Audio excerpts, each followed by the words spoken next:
Want to know how to see trending spots in Instagram Maps? Well, no worries. In this video, I'm going to show you an easy step-by-step guide on how you can do it. It's super simple and under a minute, so let's get straight to it. Now, first things first, simply open up your Instagram and then hit towards the maps or the notes map. We have also created a video on how to do it, so make sure to watch it.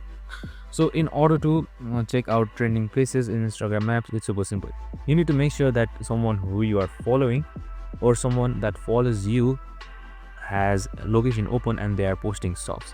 So right here you can see it's some 3 stories right here, and if I explore across the map, you can also see more posts and stories like this right here. So you can also see and check out trending spots just like this by selecting it right here, and once that is done, you can also see cafes and restaurants just like this.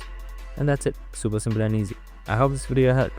If it did, make sure to like, subscribe and tune in with us for more of these videos. Have a good day and see you in the next one.